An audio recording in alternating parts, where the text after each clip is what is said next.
el juramento, palabra de honor. Quien miente en las redes se queda sin valor. Participa, analiza, decide al momento. Esto es tuyo, Ecuador, el gran movimiento.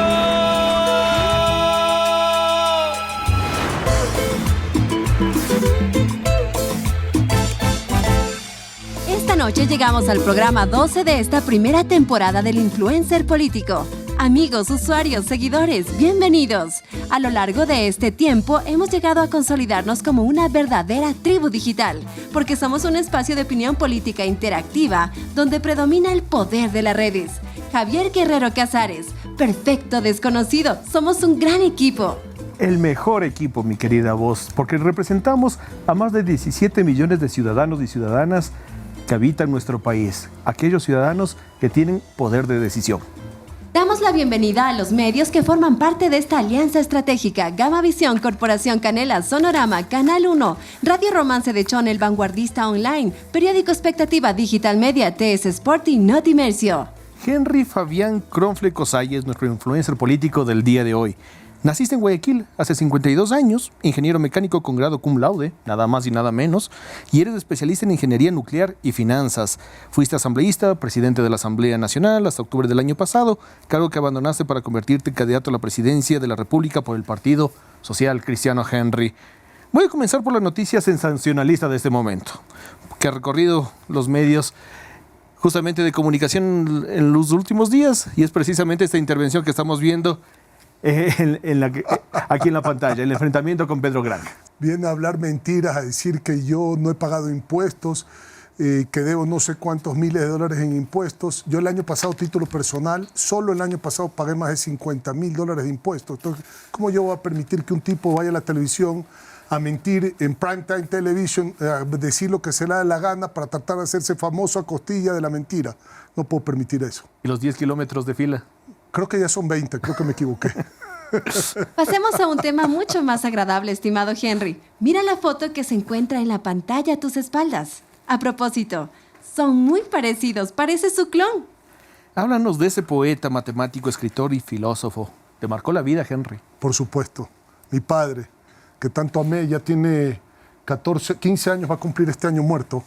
Papá, un hombre, un filósofo, como tú dices, matemático, poeta, un hombre supremamente inteligente, me enseñó mucho en la vida, siempre me decía, tu palabra vale más que tu firma, nunca claudiques en tus principios, en tus valores, cuida más lo ajeno que lo propio, porque con lo propio puedes hacer lo que tú quieras, pero con lo ajeno no, y lleva a Dios siempre en tu corazón, haz el bien sin mirar a quién. Eran las palabras de mi padre y es lo que he aplicado toda mi vida en todo aspecto, en lo familiar, en lo profesional, en lo gremial y ahora en el servicio público. En este momento, ¿qué crees que te diría? ¿Qué te aconsejaría en esta carrera a la presidencia de la República? Que me cuide mucho y que tenga inteligencia emocional también para poder sobrellevar las cosas viendo tanta mentira que está viviendo el país en una campaña electoral que es sucia. Me diría siempre, maneja tu ética política.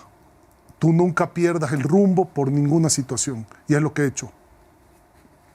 En este momento hacemos una pausa para conocer cuántos usuarios siguen a Henry Cronfle. Para eso nos acompaña Andrés Jaramillo, CEO de Content Manager Ecuador, quien realiza estudios de las redes con Social Alert, una de las herramientas clave de Go Social Suite. Andrés, qué alegría tenerte nuevamente. Cuéntanos, ¿qué nos dicen las redes? Yo soy el más contento además.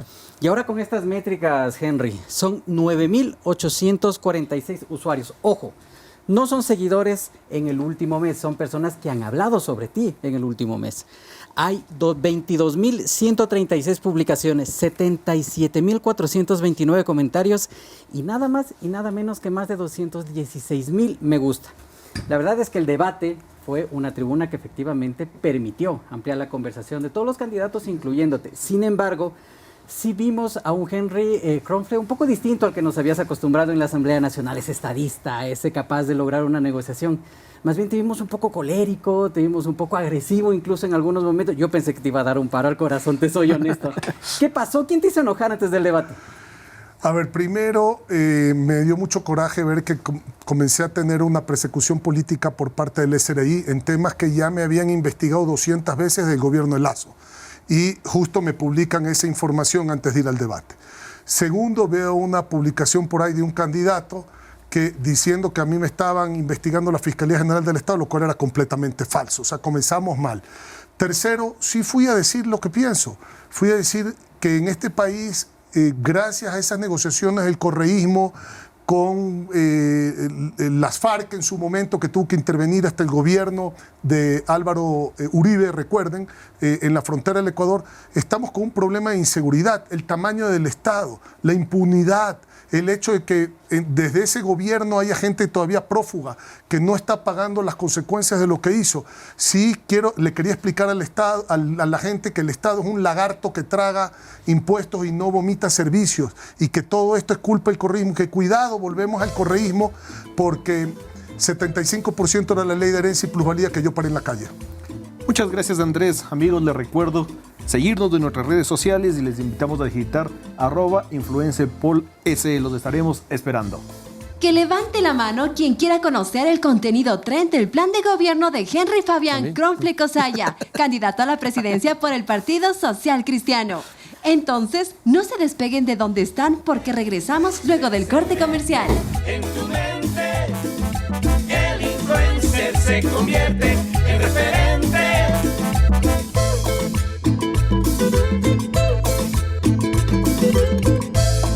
El influencer se mete en tu mente. El influencer se convierte en referente. Es el momento de descubrir parte del contenido trend de Henry Kronfleck, nuestro influencer político de hoy. A continuación vamos a medir su poder en las redes a través de 4 ejes temáticos. Haremos 4 preguntas acompañadas de sus respectivas repreguntas. Al final de cada participación, nuestros analistas Pamela Parra, comunicadora e investigadora periodística, y Cristóbal Buendía, nuestro reconocido jurista, harán un análisis rápido, concreto y bien fundamentado sobre la viabilidad de la propuesta en 3 minutos. Luego de ese tiempo, el candidato tendrá la posibilidad de responder. El análisis se enfoca en el contenido de la respuesta, no en el candidato. Henry, tú como ingeniero nuclear has planteado algunas ideas en la parte energética. Podemos ver en este video de TikTok, que lo podemos ver justamente en la pantalla. Aquí nos hablas de 3 formas de generar energía combinadas en un solo día: fotovoltaica en la mañana, hidroeléctrica en la noche y térmica si alguna de estas falla. ¿Cómo si no podemos dar ni mantenimiento a las hidroeléctricas? ¿Cómo se lo logra? Fotovoltaica y eólica, he dicho en la mañana, combinadas. Se puede invertir con la iniciativa privada en un parque fotovoltaico de 6 gigavatios para dar energía en la mañana, entre fotovoltaico y eólico. En la noche dejar la reserva hidroeléctrica para que funcionen las hidroeléctricas, y cuando fallen uno de los 2 sistemas de las 21 centrales termoeléctricas que hoy están operando 3 al 20%, recuperar ese parque para que sea ese sistema de backup. Cuéntanos, aprovechando que estamos con el video, ¿cómo se hace la auténtica danza de la lluvia? Porque ni los chamanes ni los yachas le hemos visto lograr haciendo eso. Yo tampoco. La hicieron ese día y le dije, oye, pero por lo menos ya si vas a actuar una danza de la lluvia, hazlo bien. Y no quiero ver cómo usted la hace. Y le dije, no, así la estás haciendo tú. Y entonces ahí es cuando me filman y lo publican. Pero funcionó, creo, ¿no? Parece que porque funcionó. En todo caso llovió en el país. Llovió y ya no tenemos apagones. Propone retomar la hora de Sixto, adelantar 1 hora para tener más luz aquí en el Ecuador. En ese momento sí, porque creo que era importante. 1 hora más de comercio era fundamental cuando se han perdido 250,000 empleos por los apagones. ¿Cómo sería tu plan de inversión a futuro para evitar los apagones? Hacer lo que te estoy diciendo, fotovoltaico y eólico, que esos parques están disponibles para comprarse en el mundo. En corto plazo, es que es muy rápido hacer fotovoltaico y eólico, es muy rápido. Recuperar, por supuesto, el parque termoeléctrico que tenemos, liberar las licencias ambientales de los 780 megas que hay en este momento disponibles para invertir el sector privado y que tienen 2 años represadas esas licencias ambientales, y hay ahí hidroeléctricas, el centro norte del país, seguir con la conexión con Colombia, por supuesto, que es sumamente importante. Ver que funcionen las 3 barcazas, y hay 3 barcazas ahora, fiscalizar que funcionen a la capacidad que dicen que van a tener, y entonces poder hacer esta estructuración cambiando la ley también, liberando que ese sector pueda, el sector privado, producir sin límite la energía, venderle a otro privado y pagarle el peaje por transmisión y distribución al gobierno. Vamos con materia de empleo. Dentro de tu propuesta hablas de estimular la inversión e incentivos fiscales. ¿Qué tipo de estímulos y de incentivos estás hablando? A ver, el empleo yo lo voy a manejar en 3 aristas. La primera, bajando los impuestos. Si bajo los impuestos el IVA del 15 al 12 y llego posteriormente al 10, si le quito el IVA a todos los productos de la canasta básica, a todas las herramientas agrícolas, a todos los insumos médicos, una canasta básica de repuestos de los taxis, buses y camiones de carga, si subo el bono de desarrollo humano y lo recupero a la gente que no lo recibe hoy, si mantengo el subsidio de la bombona de gas, transfiero dinero del Estado al ciudadano, y si el ciudadano tiene más dinero, compra más, las empresas venden más, tributan a consecuencia de la expansión económica, hacen inversión y se genera el empleo. En el presupuesto general del Estado quiero comenzar con un presupuesto base cero, en donde la obra pública no va a ser uno de cada $100 como es ahora, 380 millones de 35.500 millones de dólares. Quiero que sea el 15 o el 20% para multiplicar la obra pública que hoy no existen y generar empleos de lo público. Y en el caso de la inversión extranjera directa y de la inversión nacional, liberar las licencias ambientales. Hay 3.000 millones de dólares en inversiones represadas por falta de las licencias ambientales hoy nacional, y en extranjero somos el segundo peor país en América Latina en inversión extranjera directa sobre Producto Interno Bruto, 0.3%, solo nos supera Haití, que es el 0.2%. Ahí se necesitan concesiones, alianzas público-privadas y alianzas estratégicas. Henry, ¿cómo es posible fomentar a los pequeños emprendedores para que de micro pasen a pequeños, de pequeños a medianos, y ver si de medianos logran pasar a grandes? ¿Es un sueño utópico o sí se puede en el país? Sí se puede, claro. Crédito oportuno y barato, sin tanto trámite, incentivos a la producción. En el crédito yo estoy proponiendo inclusive para los emprendedores un crédito de tener un fondo de $700 millones para crédito en el emprendimiento, en donde no hay colaterales, para que puedan emprender los jóvenes. Creemos que con eso se pueden producir alrededor de 200.000 plazas de trabajo teniendo emprendimientos nuevos. Y lo que es el campo, el sector artesanal, el sector agrícola, ganadero y pesquero, que puedan tener líneas de crédito por abajo del 5% con el Banco del Estado para fomentar la actividad en el campo. Pamela Parra y Cristóbal Buendía arrancan el análisis de hoy. Iniciamos con Pamela. Tienen 3 minutos para su interacción. Corre el cronómetro, por favor. Buenas noches, candidato. Buenas noches a todas las personas que nos sintonizan en esta noche.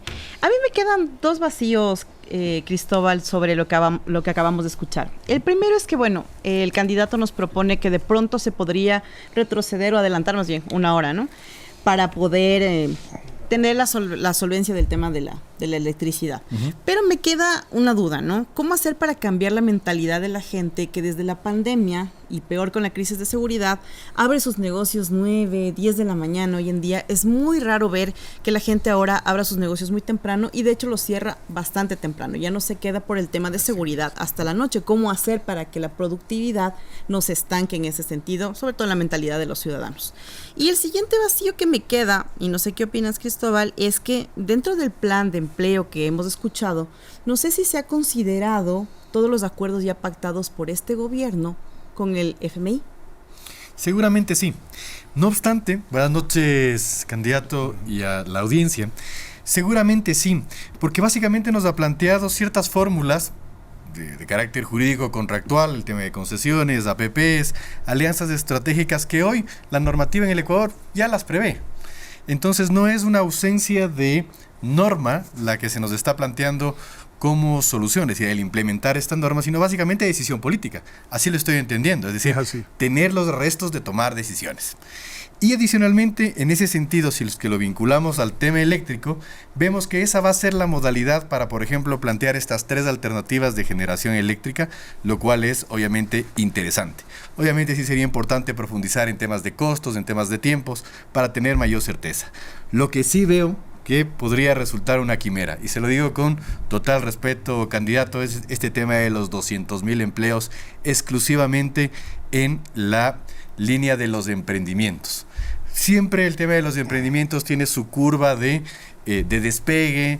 Hay siempre un factor importante de fracasos o de no consecución de los objetivos. Entonces, creo que plantear una meta tan ambiciosa como 200.000 empleos solamente en esta arista, y además plantearse un tema de inversión pública o de inversión público-privada en lo que significa la obra pública para generación también del tema del empleo, creo que eso tomaría tiempo. No sé si es que los 200.000 sea una cifra acertada o acercada a la realidad. Así es, de pronto sí es que se realiza un seguimiento a estos emprendedores y un seguimiento en el que ellos no desistan al año que está con estadísticas comprobado que se retiran la mayoría de emprendimientos. Correcto.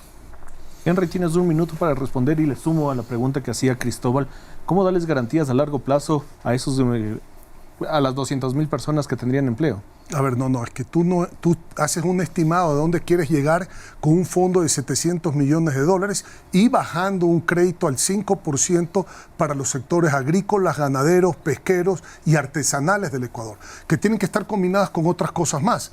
Por ejemplo, hoy la ley te permite trabajar a partir de los 15 años, pero tienes restricciones en el marco laboral para ese trabajo. Si podemos hacer que a los 16 años, como vota la gente, ya pueda abrir una cuenta de banco, en el sentido que pueda también endeudarse como un adulto a partir de los 16 años y darles incentivos al sector artesanal a través de la capacitación y además incorporar una fracción de la jornada laboral con todos los beneficios que tiene la ley para poner a los jóvenes a estudiar, entonces podemos comenzar a motivar también desde el sector artesanal estos oficios que hoy desafortunadamente se les quitó el título del Ministerio de Educación y los está dando el Ministerio de Cultura. El complejo de toda esta ecuación estimamos que puedan dar 200,000 empleos. Nadie te puede decir una cifra exacta porque eso va a depender de la dinámica de cada emprendimiento. Henry, para conocer tu punto de vista sobre otros temas de la realidad, queremos invitarte a jugar. Frente a ti está un fajo de barajas. Elige una, por favor. 6. La número 6. Claro. Se lo veía ¿Qué es venir. lo primero que se te viene a la mente ahora que ves esta imagen? Trabajo infantil. Así es. Trabajo infantil. Pobreza se me viene a la mente. Cachuelo. ¿Qué harías para evitar eso? ¿Qué? Justamente reabrir las escuelas y hacer la educación obligatoria, reabrir las escuelas que hoy están cerradas en las partes rurales del Ecuador que están tomadas por los grupos delincuenciales organizados. 4.3 millones de niños en el Ecuador no pueden estudiar hoy en día porque esas escuelas están cerradas, porque están tomadas esas zonas por grupos delincuenciales organizados. Abrir las escuelas comunales, porque las escuelas del Milenio cerró las escuelas que tenían en las comunidades, en las pequeñas comunidades, y la gente muchas veces tiene que tomar 2 y 3 transportes y caminar 2 kilómetros para llegar a la escuela del Milenio. Los padres no pueden hacer eso hoy en día por el tema de la inseguridad y por el alto costo del transporte. Entonces hay que hacer la educación obligatoria, volver a tener el lonche escolar y fomentar la cultura, arte y deporte en las actividades extracurriculares. Vamos con el segundo contenido, Tren, que precisamente ya lo topabas, ¿no? Seguridad. Y también vamos a hablar de la lucha contra la corrupción. Durante el debate resumiste tu plan de seguridad en 4 ejes fundamentales. Sí. En un país que prácticamente, como lo acabas de decir, está tomado por las bandas delincuenciales internacionales, ¿cómo se puede trabajar en prevención? ¿Cómo alcanzar un buen nivel de reacción? ¿Y cómo evitar la impunidad? Fíjate lo que pasó precisamente con los militares que están involucrados y siendo investigados en el caso de las Malvinas. Mano dura contra la delincuencia es el concepto paraguas, que quiere decir proteger a la ciudadanía de cualquier tipo de delincuente y darle la máxima pena al delincuente por el delito cometido. ¿Y cuáles pueden ser los delincuentes? De la calle, de grupos delincuenciales organizados nacionales o extranjeros. Pueden ser delincuentes de cuello blanco, jueces y fiscales corruptos que sueltan a los delincuentes de la cárcel, o pueden ser incrustados en la fuerza del orden, lo que pasó en las Malvinas, en Guayaquil, que puso de luto al país en diciembre. Eso es el concepto. 4 ejes: preventivo, reactivo, delincuencia internacional y cero impunidad. En el preventivo necesitas patrullas, patrullaje preventivo 24/7. Hay 1.871 patrullas que se necesitan según el estudio de la policía para cubrir los circuitos y subcircuitos 24/7 en el país. Dotación a la policía y militares.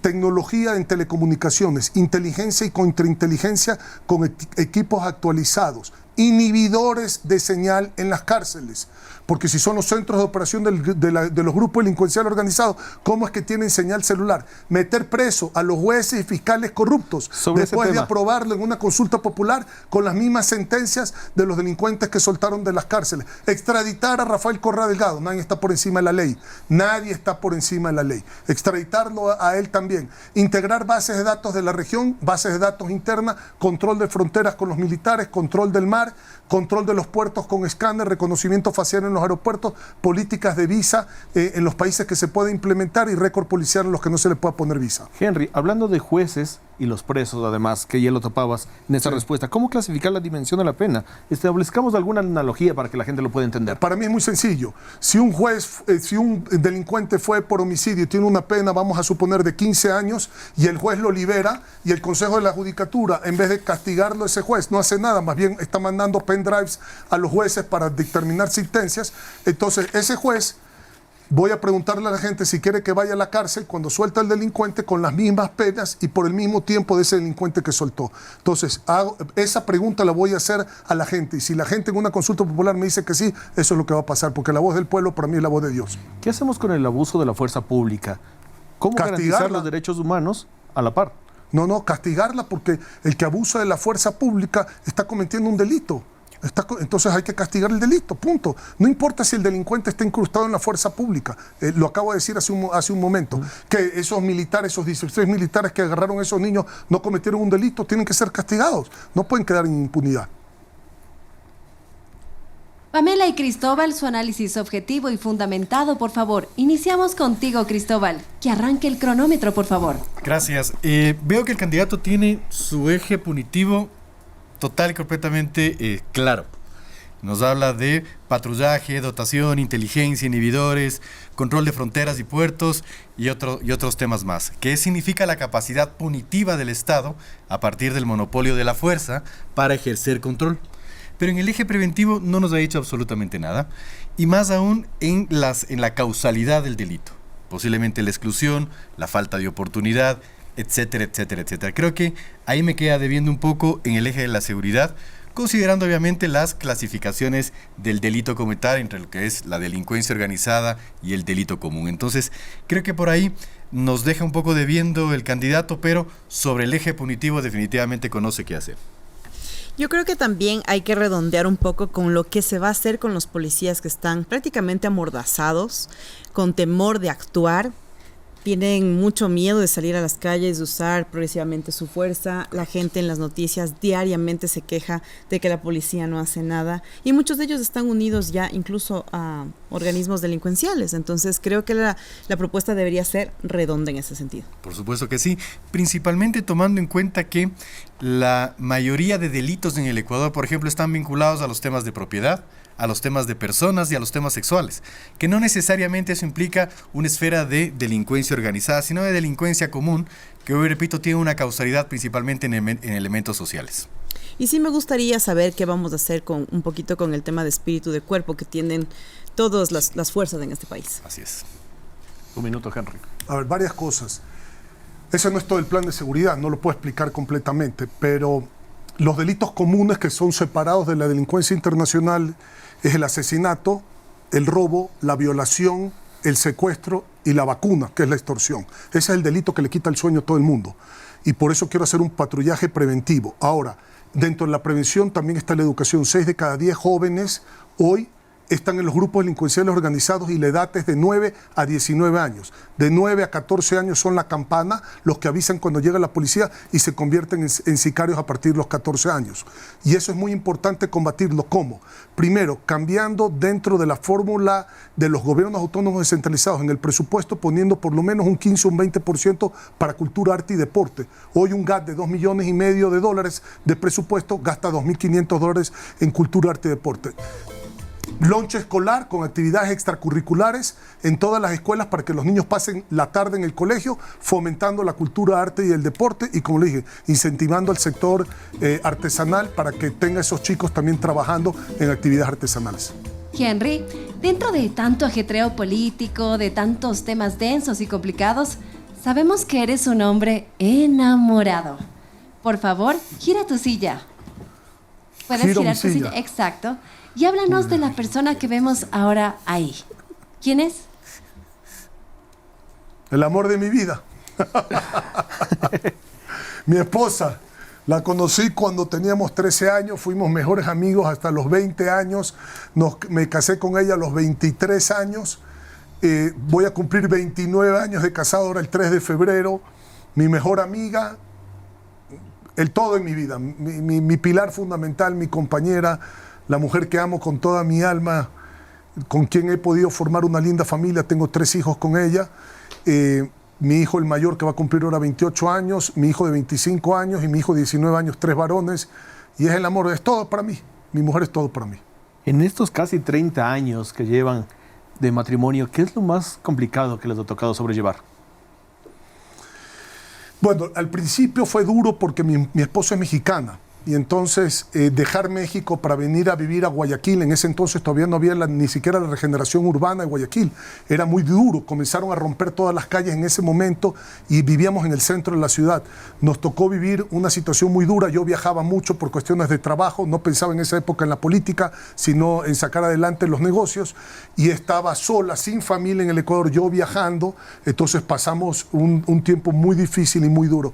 Gracias a Dios el amor pues todo lo supera, y tuvimos la fortaleza para superar eso que nos costó tanto trabajo y seguimos adelante y gracias a Dios somos una pareja muy feliz, no hay secreto entre nosotros. Con Anita tendríamos la figura de la primera dama, ¿qué rol cumpliría? La parte social. Mi mujer ha trabajado toda su vida desde los 18 años en fundaciones sociales en México y aquí en el Ecuador. Ella fundó una organización sin fines de lucro aquí en el Ecuador, una fundación. Ella trabaja con gente que tiene una discapacidad, gente que tiene vulnerabilidad, trabaja con gente privada de la libertad, formando primero la persona, después cómo esa persona contribuye en el marco de la familia y cómo la familia contribuye en el marco de la sociedad. A eso se ha dedicado mi mujer toda la vida, no tiene que ver esto nada con política, no quiero que esto sea una publicidad política porque siempre lo hemos hecho en silencio. La gente a la que hemos influenciado de manera positiva con esta actividad sabe el trabajo que lo venimos realizando y de eso se trata, ¿no? De no hacer de esto un marketing político, sino de ayudar a la gente. Estamos con Andrés Jaramillo, CEO de Content Manager Ecuador. ¿Cuál es el sentimiento generado en los posts de Henry Kronfle? ¿Qué nos dicen las redes? Y lo vemos aquí, querida voz. Tenemos aproximadamente o más, casi un 71% de sentimiento negativo versus un 15.9% de sentimiento positivo y un 13.43% de sentimiento neutro. ¿A qué responde esto? Bueno, en realidad este encontrón que hubo televisivo con Pedro Granja, de alguna manera la audiencia no necesariamente lo vio positivo porque está un poco cansada de la polarización, de las peleas, de las broncas. No obstante, el aspecto positivo, la conversación positiva, mira, se da alrededor de este post, en donde dice, no importa cómo le digas, cornflakes, conflakes o sucaritas, lo importante es que votes. No sabía que teníamos cereal propio con la marca del candidato.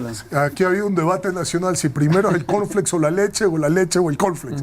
Pero en todo caso me preguntaron a mí, no pueden pronunciarme apellido, ¿no? Entonces ya les digo, digan cornflakes. Entonces me dijo una amiga y Carla me dijo, entonces, y dentro de los cornflakes, ¿cuál eres? Porque hay muchos cornflakes. Le dije sucaritas. Y me dijo, ¿por qué? Porque soy un tigre y dulce, le dije. Ay, ay, ay. Ay, ay, ay. Mira, si no funciona la presidencia, ahí está el emprendimiento. Ahí está. Agradecemos a nuestros medios aliados por acompañarnos en este espacio de política interactiva. Gama Visión, Corporación Canela, Sonorama, Canal 1, Radio Romance de Chon, El Vanguardista Online, Periódico Expectativa Digital Media, TS Sport y Notimercio. Tuiteen, retuiteen, posteen, compartan. Ya volvemos. Se mete en tu mente, el influencer se convierte en referente.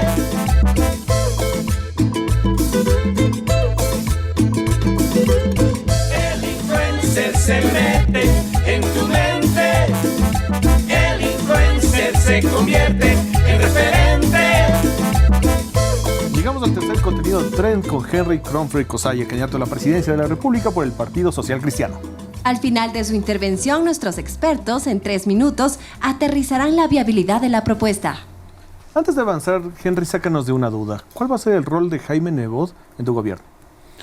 A ver, Jaime tiene mucha experiencia en lo que es el control de la delincuencia. Controló la delincuencia cuando era gobernador del Guayas en su momento. Tenemos experiencia también de la presidencia de León Febres Cordero, que evitaron que venga el Ejército de Liberación Nacional y Alfaro Vive Carajo, que en ese momento eran los grupos terroristas que querían incursionar en el Ecuador.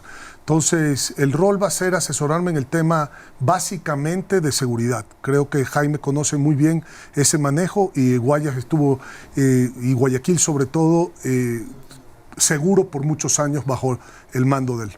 ¿Cuál es tu criterio sobre el SIC 10? Ay, ¿qué te puedo decir? Ni fu ni fa. Esa es la verdad. Vamos con las preguntas que tenemos dentro de este bloque. Entre las frases más llamativas que dejó el debate estuvo: el Estado es un lagarto que traga y no vomita. Lo dijiste ya también precisamente hace unos minutos. Traga impuestos y no da servicios. ¿Qué hacemos para revertir eso? Cambia el presupuesto. El presupuesto no puede ser un ojo contable en donde hay más gasto que ingreso, y si no te alcanza la plata, saco más impuestos de la gente o me endeudo más, que es lo que ha venido haciendo. En los 187 años de la República, en 1830 al 2017, el saldo de la deuda total era 46 mil millones de dólares aproximadamente. Del 2017 al 2024 hemos subido a 90 mil millones, es decir, nos hemos endeudado en lo mismo prácticamente en 7 años que en 187 años. En ese paso nunca se va a poder pagar la deuda y se va a chupar la plata, la deuda del presupuesto general de Estado. Voy a ir a un presupuesto base cero, en donde voy a obviamente respetar el 6% de educación, el 4% en salud del Producto Interno Bruto. Hay que respetar los compromisos adquiridos con los organismos multilaterales y los bonos emitidos del Estado, porque el Estado es uno solo sin importar el gobierno. Pero sí voy a fomentar la obra pública muchísimo. Yo creo que la obra pública tiene que ser el 15 o el 20% del presupuesto general del Estado, y voy a modernizar el Estado. Voy a hacer mucho trámite en línea, en el celular, automático, con control posterior y no atante, sino ex post, sancionando por supuesto si mientes. Controlar el robo con cruces dentro de los propios ministerios, quitar los catálogos en las compras, sino hacer competencias, subastas para poder comprar las cosas y así ahorrar dinero por parte y sacar a los pipones. Yo creo que la burocracia formal está perfecto tenerla, pero el piponaje en el Estado no tiene por qué estar. Hay 82 instituciones en el gobierno, muchas de ellas se tienen que fusionar. Te pongo un ejemplo: Comisión de Tránsito del Ecuador, Agencia Nacional de Tránsito. Ahí tienes un ejemplo. Hacen prácticamente lo mismo, sin embargo hay 2 instituciones en el gobierno para hacer lo mismo. Henry, al iniciar este programa nos dijiste 0 IVA en la canasta básica, insumos médicos y herramientas agrícolas. Sí. También nos hablaste del 10% en el IVA en general. De la utopía a la realidad, ¿cómo se va a repartir el cochinito? O sea, ¿a qué te refieres? Perdón, no entiendo la pregunta. Vamos a tener 5% menos precisamente de recaudación tributaria en lo que pagamos básicamente todos los ecuatorianos en cada uno de los productos. Si es que no tenemos esa recaudación, que se supone que iba a seguridad, pero se está yendo para otros temas, incluyendo el pago de la deuda externa. No se va a seguridad, porque la contribución temporal de seguridad se la dio la Asamblea en la ley económica urgente que pasó el presidente de la República. El Ministerio del Interior nos había dicho que el costo del conflicto interno hermano era 1.080 millones. Entonces se puso un impuesto a las empresas para recaudar 540 millones al año por 2 años, único y exclusivamente para eso. El 3% del IVA no ha ido para seguridad, tanto así que no ha habido ningún cambio en materia de seguridad. O sea, peor, se ha empeorado, digamos, la inseguridad en el Ecuador. Entonces, no tiene que ver nada con eso el IVA.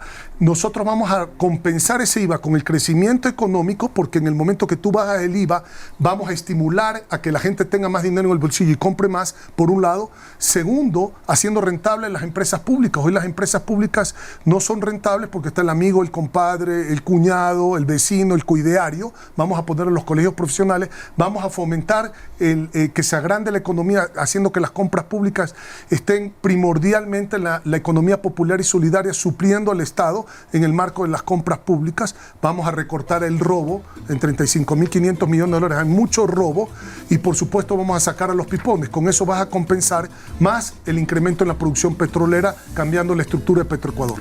Pamela y Cristóbal, ha llegado su turno para analizar. Iniciamos con Pamela. Cronómetro, por favor. Cristóbal, he escuchado en este programa varias veces el tema de los pipones. Sí.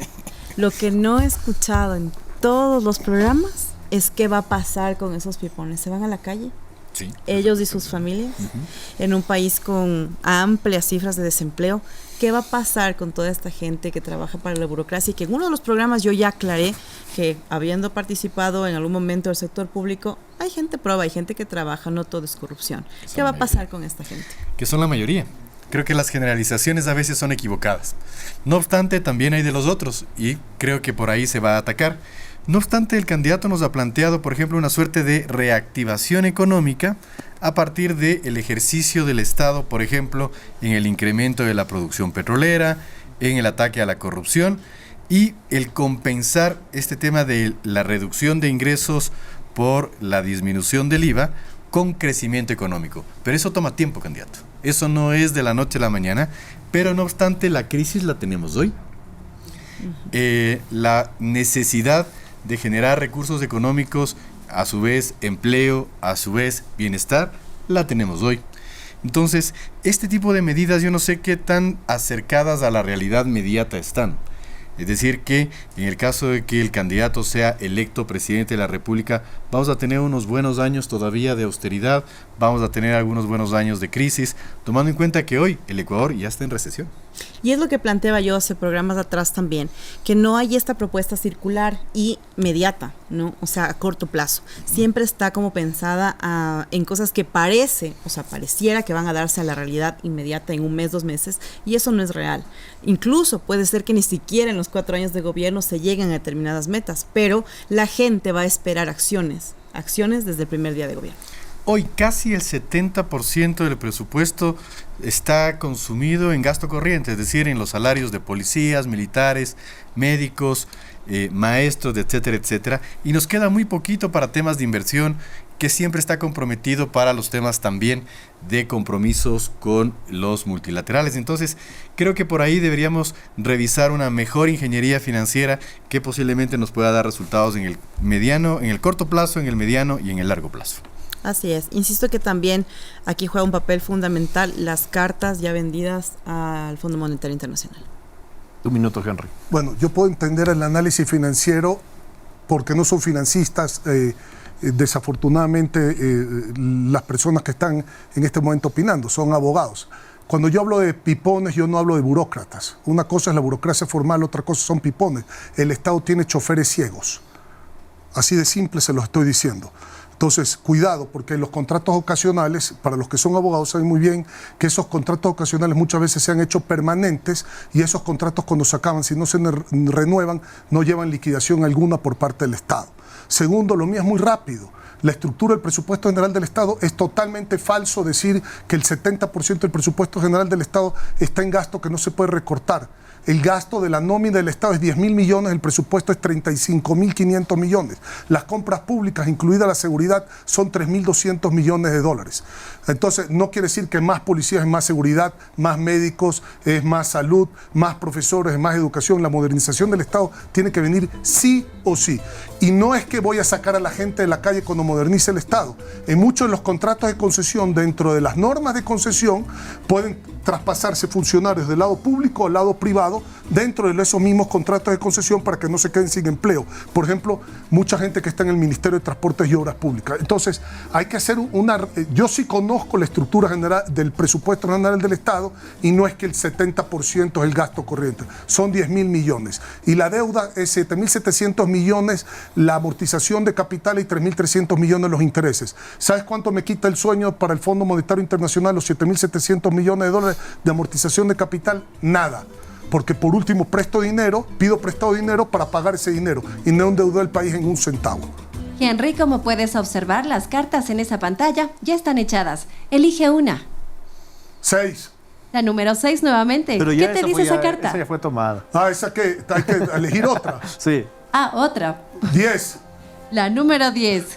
Listo, aparece ahora. Cuéntanos, ¿qué te dice esa carta? Contaminación. Contaminación. Eso es lo que me dice esa carta. ¿Qué harías con eso?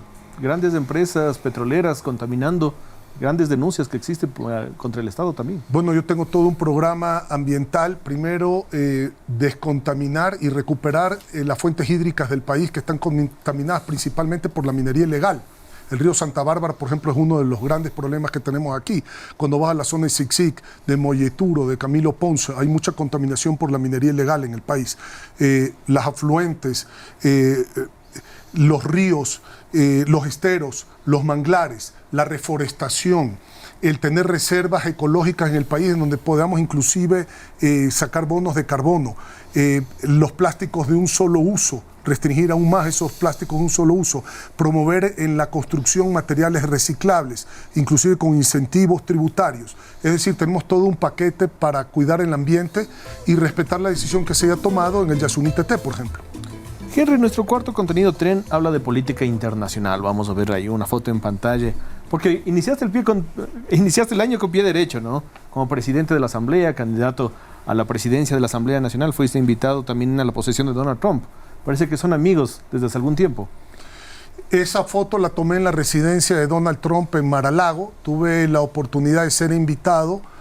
Fueron alrededor de 325 personas que fueron invitadas a la cena de gala una semana después de que se proclamó el triunfo oficial de Donald Trump. Esa foto es de noviembre. Tuve la oportunidad de reunirme con él, de conversar con él en la oficina de su residencia, de estar ahí, que fue donde dio la conferencia a él, explicándole a los invitados el proceso electoral en los Estados Unidos y por qué habían fallado las encuestadoras y todo este tema de los medios de comunicación en contra de él. Y después tuve la cena donde tuve la oportunidad también de conversar con Mike Johnson, el presidente del Congreso americano, ya se llama el Speaker of the House. De ahí sale esa foto. ¿Y qué va a pasar con los migrantes? Con estas políticas que está teniendo precisamente Donald Trump. Bueno, es una política de los Estados Unidos. Lo que pasa es que nosotros en relaciones exteriores debemos de tener mucho cuidado en tener el apoyo para los migrantes, y el país tiene que tener mucho cuidado. Te pongo varios ejemplos. Primero, los migrantes se quejan de que no hay abogados al servicio de ellos en los consulados. Segundo, que no hay pasaportes ahorita. Tercero, que no hay cédulas. Cuarto, no pueden revalidar los títulos. Tienen que venir a hacer esos trámites en el Ecuador. Una herencia, la compraventa de una propiedad, no pueden resolverlo desde allá. Vienen deportados, llegan acá al Ecuador, a la casa de sus familiares, y los familiares muchas veces no tienen ni para la parte económica de ellos, encima tienen que recibir a sus parientes. Entonces, ¿dónde está un fondo o un bono específico para los migrantes deportados y para su familia que puedan de alguna manera en un año, año y medio mantener esta situación que es imprevista para todos y que no podemos tener control? Entonces, creo que el gobierno se tiene que pronunciar de esto de manera urgente. Los consulados tienen que abrir los fines de semana. No pueden estar abriendo de 9 de la mañana a 11 de la mañana y de 1 de la tarde a 3 de la tarde, porque los ecuatorianos cuando están allá pueden ir en el fin de semana porque están trabajando durante la semana, abrir hasta altas horas de la noche. Entonces hay una confusión de lo que debería ser el servicio de Relaciones Exteriores del Ecuador. Henry, vamos con algo de tu plan social. Nos hablas de 500,000 viviendas para parejas jóvenes y para los más pobres. Descríbenos una de esas viviendas. ¿Cómo sería una de esas casas? ¿Cuántos dormitorios, cuántos metros, baños, áreas verdes, materiales? Dos dormitorios, 2 baños y medio, y un lugar para poder tener un tendero, poner un emprendimiento. Eso es más o menos como está concebido el plan de vivienda.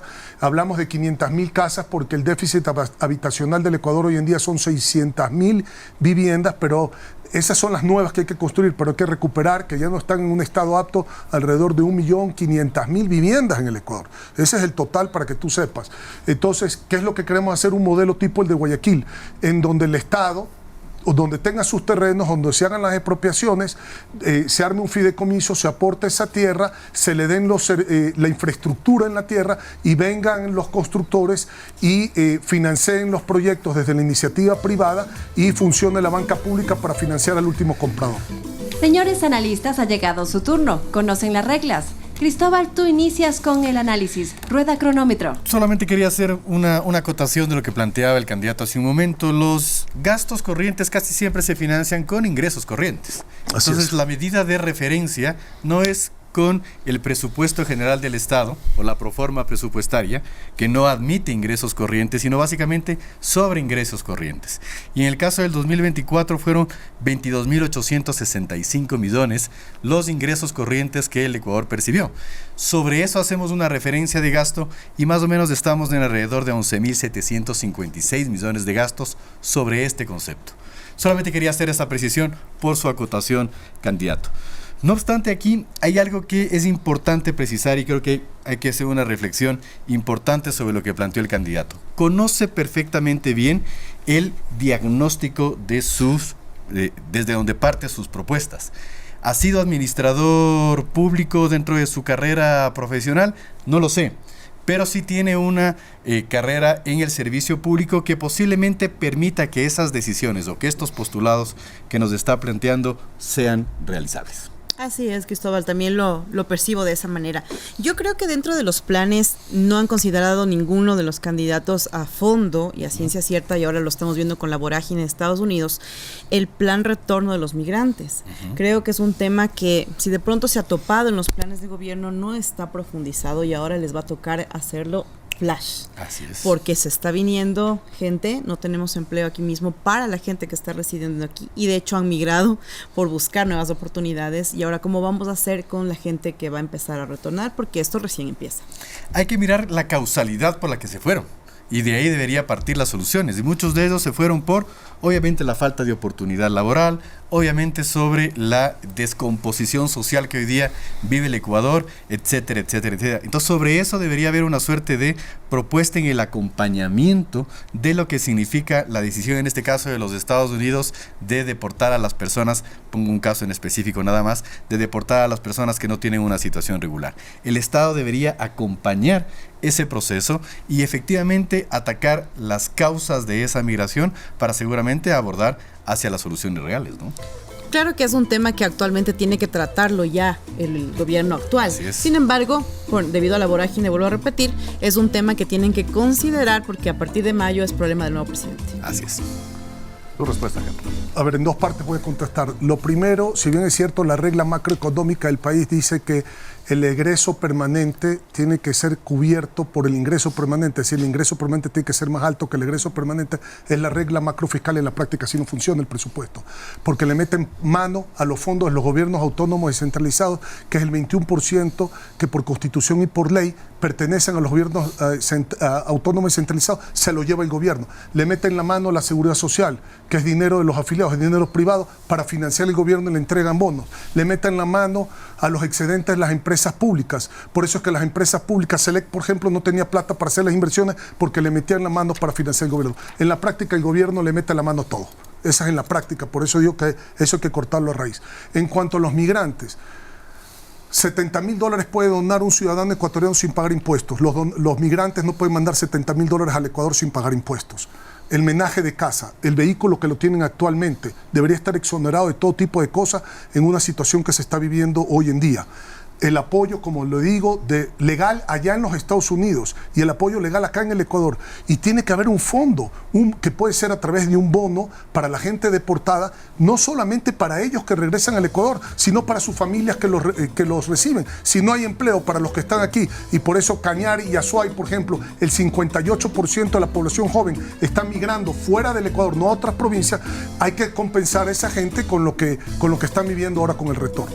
Regresamos con el juramento final. Ya volvemos. ¡Qué nervios!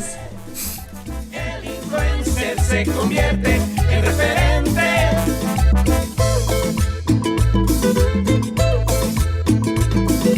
Influencer se convierte en referente. Esto es del influencer político. Y sin mayores preámbulos, Andrés, ¿qué nos dicen los emoticones dentro de la esfera digital de Henry? Nos llaman la atención varios, especialmente estos dos. Esa esfera roja que nosotros vemos a un costado de la pantalla y también este ají. ¿A qué crees que hace referencia, Henry? Pues mira, tenemos una imagen que la vamos a mostrar enseguida que tiene que ver con Pablo Muentes.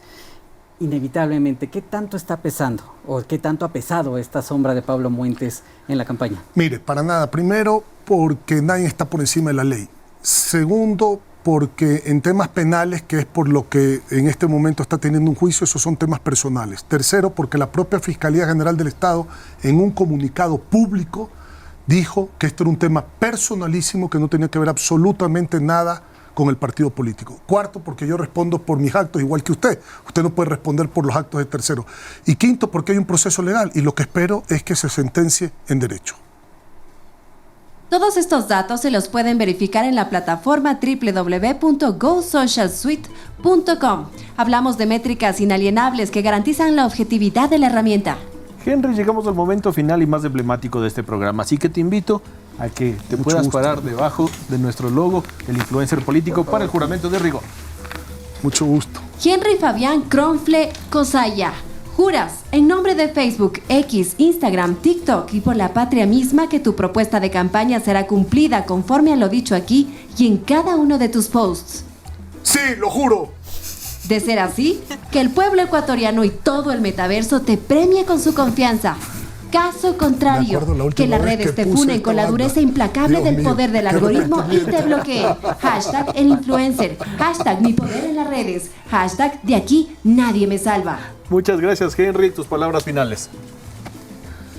No podemos vivir en un presente sin rumbo ni volver a un pasado corrupto. Si quieren vivir bien, ni Daniel ni Rafael. Voten por Henry Kronfle, vota por tu familia, vota por las 6 y volvamos a tener presidente.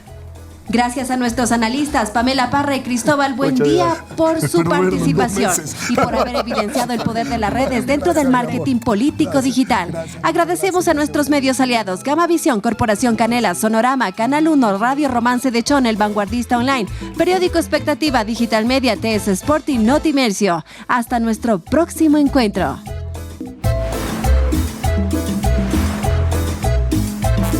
La van del juramento, palabra de honor. Quien miente en las redes se queda sin valor. Participa, analiza, decide al momento. Esto es tuyo, Ecuador. El gran movimiento.